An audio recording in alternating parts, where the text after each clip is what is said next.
for an inheritance, if he never shall pass the danger set before it, says, how shall he receive this inheritance? Right, so if you're a man and a brother and you claim you want the kingdom and the kingdom of heaven and this and that, you got to go through that. All right? If we proclaim we want the kingdom, we want America to go down and all this, guess what? We got to go through that. We got to go through that straight gate. No excuses. Any means necessary. We got to do what we got to do. That's why the Lord said, gird up thy loins like a man. In the book of Job, man. Gird up thy loins like a man, for the Lord will require such of thee, man. All right? And that it's going to take discipline. It's going to take a lot of things. It's going to take you to fall. All right? It's going to take accountability, man. It's going to take self-examination. All right? It's going to take reproof from other brethren. All right? It's going to take maturity. All right? Maturity. You know what I'm saying? It's going to take a lot of those things, man. All right? And it's going to take years. It's going to take some brothers longer than others. All right? But that's the process the Lord is putting you through. But you have to go through that path, man. So it's not easy. All right? So once again, when you follow the Lord or dedicating your life, understand, prepare yourself and say, count up the cost. All right? Understand that you're going to deal with trials and tribulations. That's a part of it. You know what I'm saying? Follow the Lord so you can get those good things. Because the Lord got to test you and see if you're worthy. Scripture talk about people that's unfit for the kingdom of heaven. The idolaters, the infeminate. All right? They're fearful. Go ahead.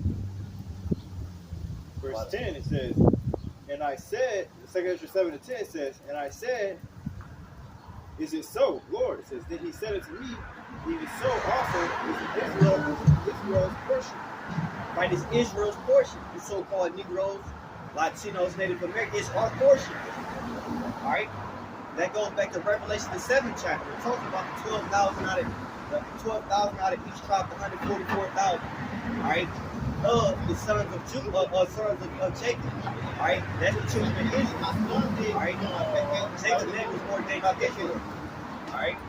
Y'all good, brother. You're good. Don't worry about it. No. Ordained to Israel. That's why I said it was Israel's portion. There's going to be a higher hierarchy in the kingdom of heaven. Obviously, you're going to have a heavenly father. If you call God, you're going to have the Yahweh, you call Jesus Christ. You're going to have the Israelites, the elect. And ultimately, you know what I'm saying? You're going to have, and then beneath that, you're going to have the other nations. You know what I'm saying? And Esau, you beneath them. Obviously, but we're going to rule in righteousness, man. All right? So it's going to be an order in the kingdom. For men, women in general, but also of the nation, it's going to be a hierarchy. That's Israel's portion. That was supposed to be from the beginning. But Israel fucked that up. That's why, hey, we in the condition that we in now. And that's why Israel as a whole is not going to inherit the kingdom of God. At least the first fruits, right? It's not going to be a mix multitude who's coming out of the first fruits. But the Lord saved all of Israel. All right? Go ahead. Verse 11, 2 Ezra 7-11 says, because for their sakes I made the world. For their sakes the Lord made the world. That's Israel's portion. So once again, it also shows that the Lord dealing with Israel on a wholly separate level. That's why it continues to say the God of Israel, the power of Israel, the power of Abraham, Isaac, and Jacob. All right? It shows you that everything this devil does surrounds Israel. Yeah. You can't help but it. They didn't just pick the Israel for no reason. They just came up with a people called it. It so happened that's the same people out of the Bible that the Lord, come on now. Like literally. It is pretty much in your face. That was the one people they didn't change. It ain't no African American. It ain't no Chinese, none of that in the Bible. They kept Israel. That's the only name that's still staying modernized until this day that they go. They ain't changing. You know, too much glory and stature to the name, man. Esau can never let that go, man. Right, you ask these people today, what is a Moabite? They're going to look you like a crazy. You ask them a Chinese or Japanese, or they know exactly what you're talking about. You ask them, what's a Hamite? They're going to look at you like a crazy. You can say an African, they know. But you ask them, what is an Israelite or Israeli or whatever, they know exactly. You see what I'm saying? That's why I say in Isaiah, I think it's 25:7, it said that governor's hand shall be broken. Alright? And that's once again, that also goes to 2 Corinthians 4th chapter, where it said that God is really broken right the eyes of them. Alright? Because they blinded our eyes. You know what I'm saying? At some point. You know, we was all once Gentiles in the flesh. Alright? This is 2 Ezra 7:11 says, because for their sakes I made the world. It says, Adam transgressed my statutes. It says, then was decreed it that now is done. Right, so that's why Israel's in the state that he is now. That's why the earth is languishing. You know what I'm saying? That's why the Lord had the controversy with the earth from the beginning, from the sins of Adam. When he deceived, he took took the fruit from the tree of life, and he was given knowledge of good and evil. All right, because all he knew was good. There wasn't no evil at that point. It started with Eve. All right, that's the transgression that Adam actually did. All right, go ahead. Because when you give somebody the knowledge of evil and good, that's giving them a choice. Alright? That's like if you take a newborn child, if they only know good, if your child is just good, but you put them around bad kids, they're going to get influenced to do things that's not what they usually don't do. You know what I'm saying? But when kids had a knowledge of that, just having a knowledge of sin, a knowledge of that curiosity of it is a bad thing. That's why you train the child to tell them what's good or bad. Alright? But then when Adam was doing it, it wasn't nothing on record as far as a judgment for doing evil or bad things. That's why the Lord said, who told you that you were naked and this, and that? You know what I'm saying? Go ahead.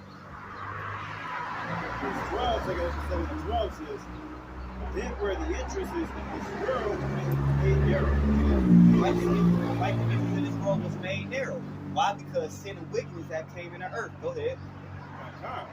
It's full of sorrow and travail, that they are few and evil, perils and perils.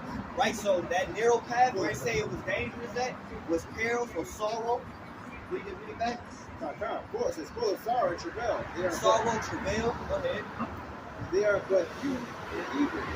So it's full of perils, very painful and evil. So that's the pain, that's the dangerous place that you got to go through. So when you come in this truth, you're going to deal with pain, you're going to deal with travail, you're going to deal with sorrow, all right, you're going to deal with disappointment, you're going to deal with literally pain in the flesh. You're going to deal with a lot of trial and tribulation, all right, because it's still from good and evil, and we're in the flesh, we're subjected to sin. So you're going to fall, and you got to be judged according to the wrongful things that you're doing. That's why the more seasoned you go, that's why when you fall, you got to keep getting back up. Because when you do fall and get back up, 9 times out of 10, you're not going to go back and do the same thing with this stronger. Alright, but if you just fall, you don't get back up, you go back to your old body. You're not growing, you're not getting any better. It's like quitting too fast. You did something hard, you know what I'm saying? I don't want to do that anymore. But if you keep striving, you get out what you put in, basically. Alright, so you're going to deal with pain, you're going to deal with those things, man. Alright? Which, growing up, necessarily the churches, they don't necessarily tell you that. Or you sitting up watching Ernest Angel, these mega churches, they think, oh, you praise the Lord to give you miracle water, you got a $50,000 check coming in the mail, man. Oh, because you took some holy water or a demon came off of you. So people think, oh, when they confess the name of the Lord, oh, good things are supposed to happen. Obviously, it's the opposite, man. Because you're going to be hit with diverse temptations. When Satan starts to tempt you, and start to fuck with you, that's because you're doing good. Period. When you doing bad shit and you fucking up, then that's when the Most High get on your ass. Excuse my French. Alright? Roughly paraphrase. That's when the Most High get on you, man. Through the Spirit. Alright? Keep going now.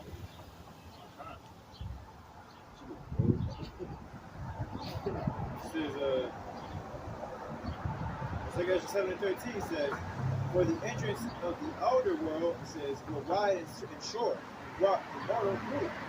Right, so it say of the older world, like bring that back to like this. For the entrances of the elder world were wide and short and brought immortal fruit. Right, so the elder world, which is back then when Jacob and things of that nature, it was at a book during the time of David when Israel was in their right mind.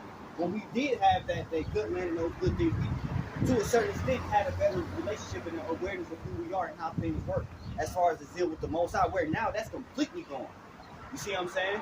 We're not leaping over walls. We're not running through troops of men. Or if anything, it's reversed. We're not sitting our enemies in 7 ways. They say our enemies should kill, and we shall flee 7 ways. I was trying to say we went to go build a base. So you can't. So he's putting in work. So you can't have people that are not in their right mind. You know what I'm saying? Just getting into it. Now you got to make something that was open for everybody, VIP, because everybody done got hit to it. And all the wicked trying to come in and all types of stuff, man. You know what I'm saying? Once the ratio was good back then, you know what I'm saying? Like 10 good or 9 good to every 10 to every 1. You know what I'm saying? That's 9 out of 10, man. So it's like, okay, they're gonna keep it in check for the most part. But now it's just straight wicked. You're gonna just keep destroying. We're gonna have to keep rebuilding. Nobody want to deal with that, man. And at least back then, in the elderly times, even though a lot of them was hypocrites, but they still judged you according to the law. Where now that's completely, you know what I'm saying? They can wear a dress and all type of stuff. It's accepted here. You know what I'm saying? All types of stuff. All types of stuff. But yeah, again, like we know that because, and it's true, because once the kingdom comes this time, we had to, suffer for a whole bunch of years because of the shit that our people did, man. So you best believe when you get the kingdom this time, it's gonna be extremely VIP. You ain't gonna have nobody on a chariot, man. They're gonna have people arguing on a chariot, on a sea of glass. You know what I'm saying? You sure double check that list? Yeah, double man. check the book of life one more time, man. Trying to get beamed up with carnal shit. Right, what do you got to That's it. Honestly, it's gonna be closed. We ain't trying to do this, man. If you go off, your head go off. Man. That's it. Child, I don't care if you're my seed. I don't care, man. Like kind of, and that part, it's like we ain't gonna go off perfect. You know what I'm saying? We're gonna be perfect. Just know. You know what I'm saying? Right, exactly. That's our mentality. This is 2nd Ezra 7, verse 14. It says, "And then they that live labor not to enter these straight and vain things." It says, "They can never receive those that are laid up for them." Right. So hey, if you ain't trying to labor, you know what I'm saying, and go through these things, you're not gonna receive the good things. Okay, if you want to be subjected to vanity and to be subjected to abominations here, you made your choice. You know what I'm saying? You can't. I think it's saying like in I think it's like St. John 10:1. You only got 2 hands. You can't carry everything. You can't come into the kingdom with all that junk. But that's John. St. John. I think that's what it is. Because they talk about the comings of our time to come up another number. You know what I'm saying? The only way you gotta go through that straight gate. You want to serve the Lord, you gotta serve the Lord the way He wanted to be served. You can't. Ain't no finessing the Most High, man. Yeah, this is St. John 10:1 to a precept where it says, hey, know that try to get through. If you're not trying to labor or whatever, hey, you ain't gonna get to those good things. St. John 10:1, verily, verily, I say unto you, he that enter not by the door into the sheepfold, right, which is the shepherd, which is Yahweh Shah, it says, but climbeth up some other way, the same is a thief and a robber. But he that enter in by the door is the shepherd of the sheep. All right? And honestly, you're not going to even get through there. All right? But you're going to be considered as a robber just off the fact that you're trying. All right? Because you being profane, man. All right? And because it's like you're trying to break in the kingdom of heaven. Man. Your mentality is off, man. As in, like, you think about it. You live in a world where people value extremely high jewels and J's and all this bullshit. All what it is. You know what I'm saying? You step into a kingdom where the gates are worth more than this entire kingdom, bro. Exactly. Just the gates are worth more than this whole kingdom, man.